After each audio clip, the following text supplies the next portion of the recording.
Ever get that feeling like your phone's listening? Oh, yeah. 1 minute you're talking about, I don't know, like a new pair of shoes, and suddenly, boom! Ads everywhere, right? Ads everywhere, exactly. You know that thing. I think everyone's got a story like that. Totally.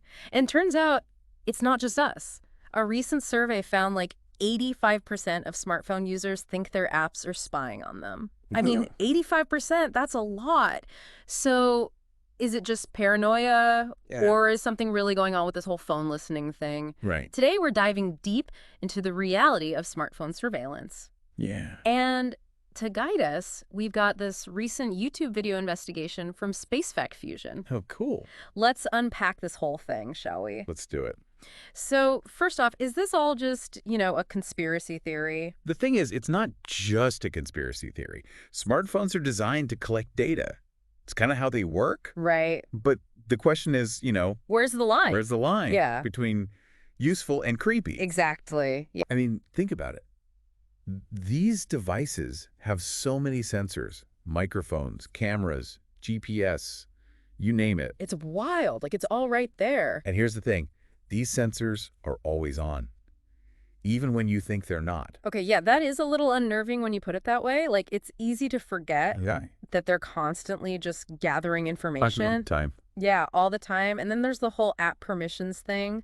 Ugh, those pop-ups. Oh, tell me about it. Asking for access to our contacts, location, microphone. Feels like they want to know everything. Right. Sometimes I feel like they want to know my blood type. Uh-huh. Like, why does a flashlight app need my location? Right. Some permissions just make sense, like a map app needing location, but others, Totally. it's like, really, you need that. Major overreach. Big time. So SpaceFact Fusion, they found that a lot of these apps use something called third-party SDKs. Okay, I'm not a tech person. Break that down for me. Basically, imagine them as mini apps Okay. inside the main app. And these can be real data hogs. They track what you do on different platforms. Really? And then share that data with advertisers. So even if you're super careful Right. about the main app's permissions, data can still leak through these sneaky little trackers. So it's not even just the flashlight app itself. It's like It's everything. these little hitchhikers just Yeah. grabbing data. Grabbing all the data. That's wild. Okay, I'll admit, I just click accept half the time. Who doesn't? Who has time to read all that tech jargon, right? It's a lot. But, okay, how is all this data actually being used, Adi? Besides those targeted ads that, seem to follow us everywhere. Oh, the ads are just the tip of the iceberg. Really? It goes much deeper. Okay. I'm intrigued. Tell me more. Companies, they use all this data to build like these crazy detailed user profiles. And it's not just, what you search for. Right. It's how you use apps, where you go, even how long you look at certain things. Like they're reading our minds. It's like they're analyzing your digital body language. Whoa, digital body language. That's a new one. Right. So they're building a digital twin, basically. Essentially. Enough us. And they're tracking every single move. That's kind of creepy. Yeah. But also incredibly valuable to them. I bet. That data must be worth a fortune. Oh, it is. It's like gold. Mm-hmm. And you want to know the worst part? This data can be sold to other companies too. Mm-hmm. So you're not just sharing it with one company, Oh, no. but potentially like Yeah. a whole network of advertisers Ugh, this is getting a little scary. and data brokers. So it's not just about, like, convenience anymore. It's about Control. Yeah. Who actually benefits from our digital lives? That's the real question. Okay, so here's the million-dollar question. Hit me with it. Is our phone actually listening to us even when we're not using it? The classic question. Like you're talking about something with a friend, Mhm. and then poof, an ad for it appears. Out of nowhere. Out of nowhere. Come on, how does that happen? Well, it's hard to prove definitively, but SpaceFact Fusion, they said it's technically possible. Interesting. Think about like those always-on voice assistants like Siri or Alexa. Right. They're constantly listening for their wake-up word. Right. Yeah. It's not a huge leap to imagine that other apps Could be doing the same thing. could be using similar tech, Yeah. maybe not intentionally, Right. to collect voice data. So our private conversations could be, like, feeding this data machine. Potentially, yeah. It's definitely something to think about. Okay, that is unsettling. Mm. What about location tracking? I always thought, turning off location services was enough. See, that's what most people think. But But SpaceVac Fusion dropped a bit of a bombshell. Okay, I'm listening. Even with location services off, Mm. your phone can still kind of track your movements. What? How? Well, think about it. When your phone is charging or connected to Wi-Fi, Right. it's still sending and receiving data. So they can see where we are. They can get a pretty good idea. That's crazy. And Yeah. remember that whole Google location history thing? Oh, yeah, vaguely. People thought they'd opted out, Right. but Google was still storing their location data. It's like they're always one step ahead. It's a game of cat and mouse. It really is. Okay. Okay, last thing. What about those privacy policies? Those long, confusing things. No one actually reads those, right? You're telling me? It's like they're written in a different language. That's like a whole other language, right? Right. Well, SpaceVac Fusion found that, yeah, they are designed to be confusing, Makes sense. overwhelming. Yeah. They even highlight this sneaky thing with those third-party SDKs we talked about. Right, right. They often have their own data collection policies, separate from the main app. So it's even harder to find. Exactly. It's like a digital hide-and-seek game. Oh my gosh, yeah. It's like, are there any real-world examples, of how this data is being used or misused? Oh, tons. And some of them are, well, pretty chilling. Okay, lay it on me. Well, SpaceVac Fusion talked about a few, like the Facebook Cambridge Analytica scandal. Oh yeah, that was a big one. Huge. Yeah. Data from millions of Facebook users Right. harvested without their consent. Wait, remind me exactly what happened there? So Cambridge Analytica, they're this political consulting firm. Okay. They used a personality quiz app Mm-hmm. linked to Facebook Great. to collect data, not just from the people taking the quiz, Oh no. but from their friends as well. Wow, so people were tricked. Basically, So what did they do with all that data? well, they claimed they used it to create targeted political ads Oh no. and try to influence how people voted. Really? Like in actual elections? Yeah. They said they influenced the 2016 U.S. presidential election. Whoa. That's scary. It really showed how powerful this data can be Yeah. and how it can be used to, manipulate people on a huge scale. That's disturbing. Yeah, it really shook people up. Well, what happened after? Were there any consequences? Oh, yeah, there was outrage, like massive public outcry. Facebook got dragged in front of Congress, fined a ton of money, Wow. legal action, the whole 9 yards. Right. Really hurt their reputation, and they had to change their privacy policies. So at least there was some accountability. Definitely. It's a win, but also like Cautionary tale. a cautionary tale. Yeah, big time. It shows just how messed up the data industry can be. Right, right. Okay, so it's not just about ads. It's about something much bigger. Way bigger. Yeah. Okay, so what about the Cox Media Group leak? Oh, that one's a doozy. That one really showed how, like, embedded surveillance is. In everything. Yeah, in our digital lives. So remind me what happened there. Cox Media Group, they're this huge media company, Yeah. got caught using what they called active listening technology. What does that even mean? They were listening to people's conversations, Wait, really? even when they weren't actively using their phones. No way. Like, they were spying. Essentially. That's insane. Why would they do that? Well, they said they were analyzing conversations to target ads better. Ugh. So if you were chatting about wanting a new car, bam. Car ads everywhere. It's creepy. It's just creepy. I feel like our privacy is just disappearing little by little It's a real concern. with every new app, every website. It all adds up. Okay, last thing. Google location tracking. We talked about it earlier, but I'm still confused. It's a tricky one. Yeah. So SpaceVac Fusion talked about this Princeton University study. Mm-hmm. They found that Google can still track you, Even even if you turn off location services. No way.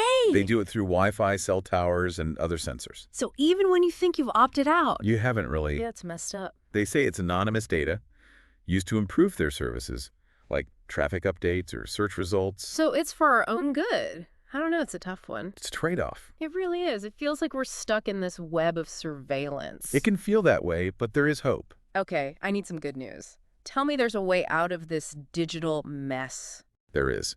SpaceVac Fusion has some really good tips on how we can take back some control and protect our privacy. Okay, I'm ready for some solutions. How do we fight back against the smartphone surveillance machine? Welcome back to our deep dive into smartphone surveillance. It's a lot to process, everything we talked about in part 1, but I still just reach for my phone without thinking. Totally get it. It's become so normal. It really has. Smartphones, I mean, they are so convenient, you almost can't live without them. Oh, exactly. Yeah. But, and here's the thing, that makes us vulnerable. The more we rely on them, the more data we create. And then companies want that Oh, data. yeah, it's super valuable to them. Like we're handing over this gold mine of information. Without even realizing it sometimes. Yeah, it's wild. But, okay, how does all this surveillance actually happen? Like, technically, Okay, so... what are the nuts and bolts? Yeah, good question. So it's not just about microphones and GPS. Right. There's data we don't even know we're sharing. Okay, that's a little scary. It is. There are different levels, right? Mm-hmm. So there's the data you give them directly Okay. when you make an account, fill out a form, that kind of thing. Right. But then there's this other kind of data collection. It happens in the background. Passively. Passive, exactly. You don't even know what's happening. So it's not just about what we're sharing, but also the stuff we don't even know about. It's the stuff you don't know about that's really important. Okay, tell me more about that. The passive data collection. How does that even work? All right, so one way is through these things called tracking pixels and cookies. Yeah. Have you heard of those? Cookies, yeah, vaguely. Tracking pixels, no. They sound kind of ominous. They're like tiny bits of code hidden on websites and in apps. And they allow these companies to basically follow you around online. Oh, no. Yeah, and build this profile of everything you do. So, like, little spies? Exactly. Okay, so how do they work, these tracking pixels? Imagine, like, you're looking at a web page.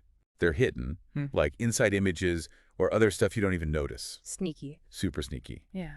And they're collecting info about your device, your IP address, all that. So even if I'm not, like, typing anything in, they still know what I'm doing. They know what you're looking at, how long you stay on a page, even where you go next. It's like digital breadcrumbs. Yep, you're leaving a trail everywhere you go. Okay, this is getting a little creepy again. But here's the crazy part.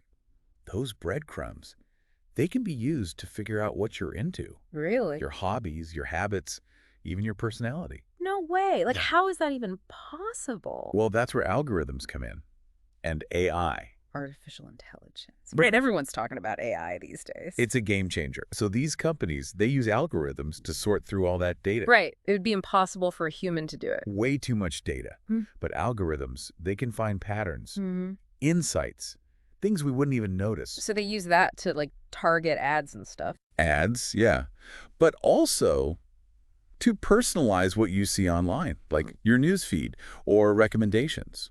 It's like they know us better than we know ourselves. It's kind of freaky, right? Yeah. So it's not just humans looking at all this data. It's like the machines are learning from us. Exactly. And that's where it gets, I think, really interesting and maybe even a little scary. The more data these algorithms have, the smarter they get. Okay, I'm seeing where you're going with this. Like, what happens when the machines know everything about us? That's a question we need to be asking. It's a big one. But let's shift gears for a second. What about some real-world examples of this stuff? Like, how is smartphone surveillance actually happening out there? Oh, there are tons. We talked about Facebook and Cox Media Group, but there are so many others. Yeah, those are pretty scary. Oh, yeah, but this one, it's even more intense. It's called Pegasus spyware. Oh, yeah, I think I've heard of that. Wasn't it used to spy on, like, journalists? Journalists, activists, anyone they wanted to target, it's nasty stuff. So what is it exactly? It's this really, really advanced spyware developed by this company, NSO Group, in Israel. Okay. And it can access everything on your phone. Everything. Microphone, camera, emails, messages, you name it. So it's like turning your phone into a listening device. Basically, yeah. 24/7 surveillance. That's terrifying. It is. And the worst part, they were selling it to governments. Wait, so it's not just criminals or hackers using this? No, governments were using it too. To spy on their own people? That's messed up. Yeah, it raised a lot of questions about, human rights, freedom of speech. We're just a whole other level of scary. It is. This isn't just about targeted ads anymore, right? This is serious stuff. Yeah, it's about power. Yeah. And who has it? Okay, so we've talked about Facebook, Cox Media, now Pegasus. Are there any other examples we should know about? Oh, tons. But one thing I think we should talk about is the Internet of Things. Have you heard of that? IoT, yeah. I keep hearing that phrase, but I'm not really sure what it means. Okay, so basically it's all these devices, everyday objects, that are connected to the Internet now. So it's not just phones and computers? Nope, it's everything. Refrigerators, thermostats, cars, even medical devices. Wait, so my fridge is spying on me now? Well, not spying, exactly, but it is collecting data. Like what? What kind of data could a fridge possibly collect? Think about it. It knows what you buy, how often you open the door, what temperature you keep things at. Huh. I never thought of it like that. Right. And it's not just fridges. It's your thermostat, tracking how much energy you use, what time you're home. Okay, I'm starting to get a little creeped out again. It's a lot to take in. But the point is, all these devices are connected, sharing information, It's like a whole other internet. the Internet of Things. Mm. And the implications for privacy are huge. Yeah, no kidding. So is it all bad? Like, is there any upside to this Internet of Things stuff? There are definitely potential benefits. Like, imagine your fridge ordering groceries for you automatically. Okay, that'd be pretty convenient. Right. Or your thermostat adjusting the temperature based on your schedule. Yeah, I could see how that would be helpful. But the potential for abuse is there too. We're already seeing it. Like how? Give me an example. Some cities are using smart streetlights with cameras and sensors Okay. to monitor traffic, crime, that kind of thing. So like constant surveillance. It can feel that way. And then there are companies using smart home devices Oh. to track their employees. Wait, seriously? It's happening. So the possibilities are, well, they're kind of endless. Good and bad. It's hard to know what to think. It's like amazing technology, Cutting edge. but also potentially really dangerous. Exactly. And that's why it's so important to be having these conversations. Yeah, we need to be talking about this stuff. We need to be aware of the risks. And the benefits. Right. We need to figure out how to navigate this new world, how to use this technology responsibly. It's a lot to process. It is. Yeah. But we're not powerless. We have a choice in how this all plays out. Okay, that's good to hear. So what can we do this? I'm ready for some solutions. How do we fight back against all this? Okay, so we've spent the last two parts kind of diving into the dark side of smartphone surveillance. A little heavy. Yeah, but important stuff to know. Totally. But Space Fact Fusion, they also talked about, some ways we can actually fight back. Yeah, reclaim some of our privacy. Take control. So let's talk solutions. Where do we even begin? Well, they talked about being more mindful, like when we download apps. Okay, so just being more careful about what we let on our phone. Right, because every app is a potential data collector. Right. True. Do we really need 10 different photo editing apps? Exactly. Or that game you play for a week and forget about. Yeah, totally guilty of that. So less is more, I guess. Kind of, yeah. Yeah. Being selective about what you install, it reduces your digital footprint right away. That makes sense. But some apps, you kind of need them for work, communication, whatever. Yeah, you can't avoid all apps. Right. So how do we minimize the risks with those? Yeah. Well, that's where app permissions come in. Oh, yeah, we talked about that before. Don't just click accept all. Right. Definitely not. Actually look at what the app is asking for. Yeah, and think, does it really need this? Exactly. Does that meditation app need access to your microphone? Probably not. Good point. So it's about being an active user, not just... Not just passive. Yeah. But what about all that tracking in the background? The cookies, tracking pixels, all that stuff. Ah, right. So for that, one thing you can do is use a more privacy-focused browser.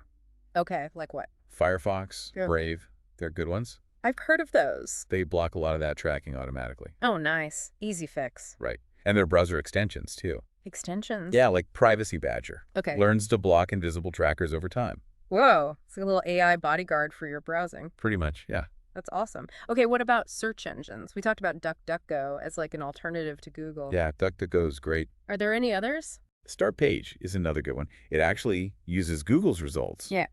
But without the tracking. So you get the good search results without the... Without the creepy tracking. Smart. Okay, what about VPNs? I hear people talking about those all the time. VPNs, yeah. So those are good for when you're using public Wi-Fi, like at a coffee shop or the airport. Okay. Yeah. It encrypts your internet data traffic. So no one can see what you're doing. Makes it a lot harder, yeah. And it hides your IP address. Yeah. Basically your online location. Gotcha. So it's like a digital disguise? Kind of, yeah. But do your research, make sure you get a good one. Okay, so not all VPNs are created equal. Definitely not. Some of them actually log your data. Oh no, defeating the whole purpose. Exactly. So look for one with a good, clear, no logging policy. Good tip. It sounds like all this privacy stuff can be pretty complicated. It can be, yeah. But, the good news is we're not alone in this fight. Okay, that's it. There are all these organizations that are, dedicated to this. Really? So they're fighting for our privacy rights. Exactly. They're pushing for stronger laws, more transparency, the whole 9 yards. That's awesome. It's easy to feel powerless against these giant companies, but... But collective action works. It does, yeah. Okay, so what are some of these organizations? The Electronic Frontier Foundation, the EFF, They're a big Okay, one. okay, I'll have to check them out. They've been fighting for digital rights forever. Cool. What about, like, laws? Are there any laws that actually protect our privacy online? There are some, yeah. It depends on where you live, though. Makes sense. One of the strongest ones is the GDPR, the General Data Protection Regulation. Oh, yeah, the GDPR, I've heard of that. It's in Europe. Right. It gives people a lot more control over their data, Cool. and companies have to be more upfront about what they're doing. So it's a good model. Yeah, a lot of people think so. And other countries are starting to follow suit. Like, here in the U.S.? Yeah. California has the CCPA, the California Consumer Privacy Act. Okay, so progress is happening. Slowly but surely. That's good. But it sounds like ultimately it's up to us, right? Yeah, we have to be informed. We have to demand better from these companies. And from our governments. Exactly. We have to make it clear that privacy matters. That it's not something we're willing to just give up. Exactly. Okay, I like that. That's a good takeaway. So this whole deep dive into smartphone surveillance, It's been a journey. it has. We've explored the dark side, the threats, but also, like, some ways to fight back. There's always hope. There is. And, it's an ongoing conversation, right? Definitely. Technology's always changing. So we have to stay informed, Keep asking questions, demanding transparency. making conscious choices about how we use tech. Couldn't have said it better myself. So to our listeners out there, stay curious, stay informed, and stay vigilant. Your privacy is worth fighting for. And that wraps up this episode of The Deep Dive.